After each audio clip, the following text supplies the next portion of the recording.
Hola, soy Mariana Aguilar y este mes escribí sobre la serendipia y el azar en la literatura. Espero que les guste, que les comparta este video. Sobre expediciones y libros desordenados. 1. Cada persona tiene una relación singular con lo inexplicable. Para el mundo occidental, la diosa Fortuna era una mujer con los ojos vendados, porque no veía a quienes repartía sus dones, que apenas se sostenía de pie sobre una esfera, muestra de su condición inestable. Ella tenía el poder de conceder buena o mala suerte y su actuar caprichoso generaba temor y deseo a partes iguales. De ahí proviene el símbolo de la rueda de la fortuna, el azar que salpimienta toda vida humana. Otra manera de explicar los golpes de suerte para el universo grecorromano era a través de la diosa Ocasión. Se trataba de una mujer hermosa, pero calva de la nuca y con cabello alrededor de la frente. Con esto, los antiguos querían asentar que las oportunidades se toman con decisión cuando vienen de frente, porque una vez que pasan, ya no podemos recuperarlas ni siquiera de los cabellos. En el Quijote se narra cómo Sancho Panza toma la ocasión por la melena, cuando los duques le ofrecen el gobierno de la ínsula Barataria. En efecto, la suerte no funciona si no cae en alguien dispuesto a aventurarse. Pero ¿qué pasa cuando buscamos algo y no resulta lo que esperábamos? Casi siempre, ese error de cálculo nos fastidia durante un rato. Eventualmente aceptamos el absurdo de las normas o nuestra propia ingenuidad y continuamos. Sin embargo, como un destello, a veces se revela otra posibilidad, el descubrimiento al que llegamos sin proponérnoslo. Esta irritación inicial de ver frustradas sus expectativas le sucede al protagonista de Si una noche de invierno un viajero, de Italo Calvino. Una novela que pone a prueba la adaptabilidad de los lectores más versátiles. Esta irritación inicial de ver frustradas sus expectativas le sucede al protagonista de Si una noche de invierno un viajero, de Italo Calvino. Una novela que pone a prueba la adaptabilidad de los lectores más versátiles. La historia comienza cuando el lector compra aquel libro y se da cuenta de que hay un error de encuadernación.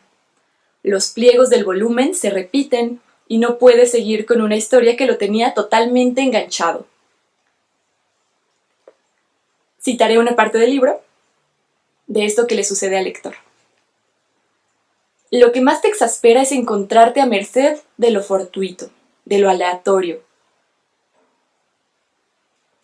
Lo que más te exaspera es encontrarte a merced de lo fortuito, de lo aleatorio, de lo probable.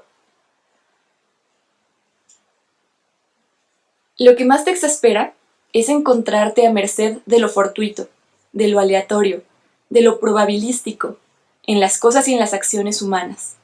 El descuido, la aproximación, la imprecisión tuya o ajena.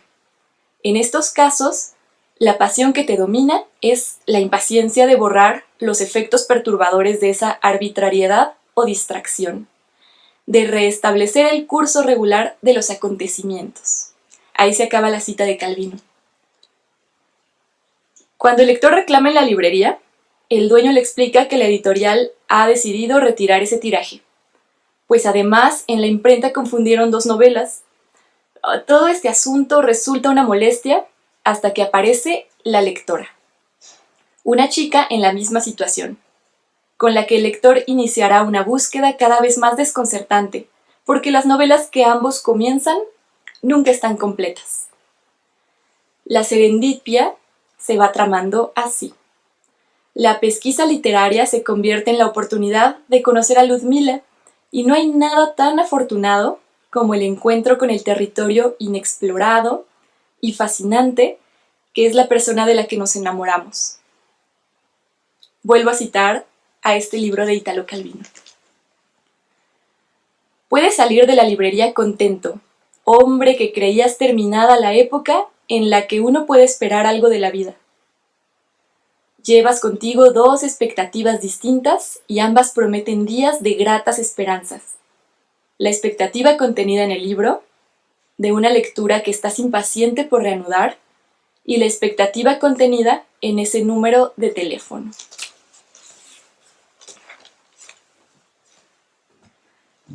Vamos a pasar a otro libro que habla de estos encuentros inexplicables, pero este va a ser de José Saramago. En un relato sencillo y profundo, El cuento de la isla desconocida, En un relato sencillo y profundo, El cuento de la isla desconocida, José Saramago presenta a un hombre dispuesto a encontrar una tierra todavía sin descubrir, simplemente porque es imposible que no exista una isla desconocida. Para esto acude al rey y le pide una embarcación. El rey por fin acepta entregarle una carabela al hombre, no sin antes advertirle que no le dará una tripulación. Toda la negociación sucede mientras la mujer encargada de la limpieza del palacio, que fue quien le abrió la puerta al hombre, escucha y sin pronunciar palabra, toma la decisión de seguir al viajero. Cuando la mujer de la limpieza y el hombre en busca de la isla desconocida se asocian para echar a andar el barco y se enfrentan con que nadie quiere enlistarse en su expedición, se desaniman, pero no renuncian a la aventura.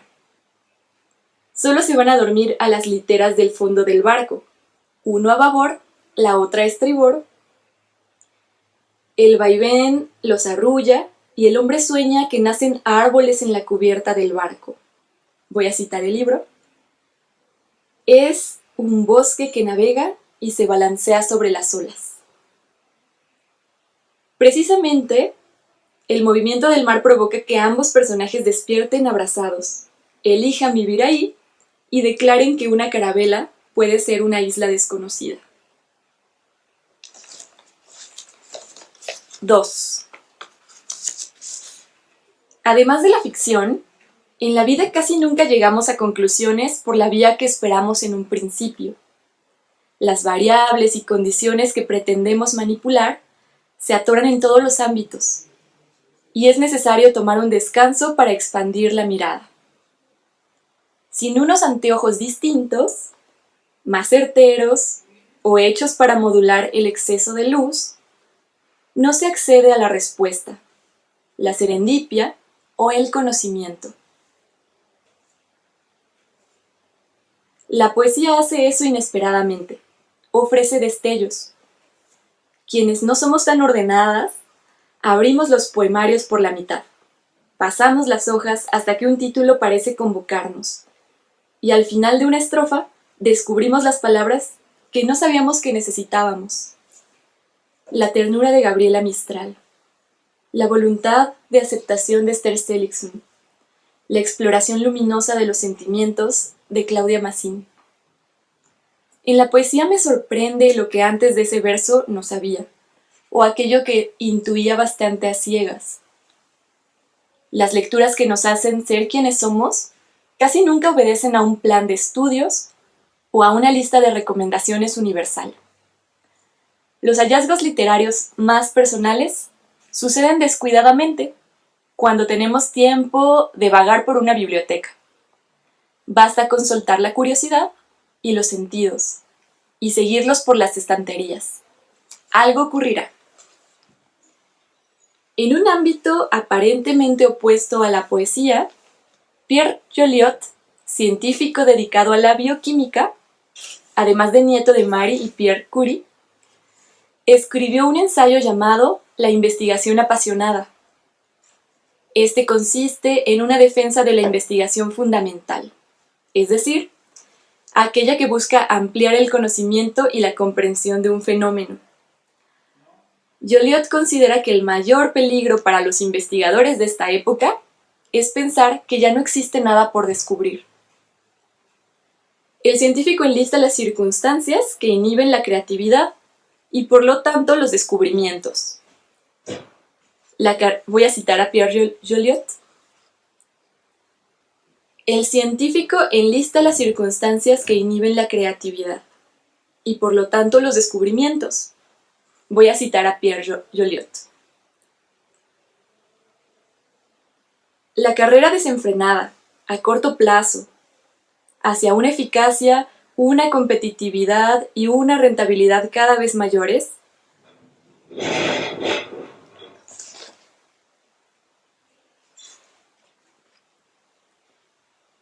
el científico enlista las circunstancias que inhiben la creatividad y por lo tanto los descubrimientos.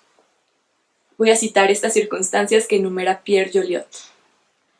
La carrera desenfrenada, a corto plazo, hacia una eficacia, una competitividad y una rentabilidad cada vez mayores. Frente a estas prácticas opresivas, Pierre Joliot propone que la creatividad se convierta en un ejercicio constante, modesto, pero sostenido. Ante el exceso de eficiencia y el atiborramiento de información, expresar la originalidad que llevamos dentro. 3. ¿Y si emprendemos una expedición diaria hacia nuestra propia creatividad?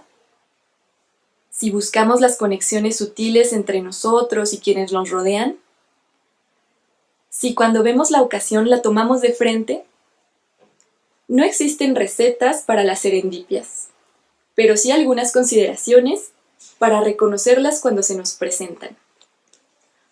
1. La serendipia no siempre es un acontecimiento que revoluciona todo lo que conocemos. Existen descubrimientos sencillos y relevantes. A veces la serendipia consiste en dejar que surja una idea o un sentimiento. Otras veces es solo la decisión de cambiar de anteojos. 2. Compartir la búsqueda posibilita el hallazgo. Hay que cohabitar las islas desconocidas no solo a través de la solidaridad, sino también de la crítica. 3. Los libros mal impresos, las conversaciones, los poemas y los científicos apasionados tienen más en común de lo que alcanzamos a ver. Entre más relaciones tejamos entre todo lo que existe, más revelaciones aparecerán en nuestro camino. Ahí concluye mi artículo y lo que quise compartirles este mes acerca de la serendipia, para que pensemos y reflexionemos acerca de estos fenómenos y de cómo conectamos con nuestra propia creatividad. Los invito a leer todos los demás artículos que incluimos en Lee Más de Abril. Espero que lo hayan disfrutado.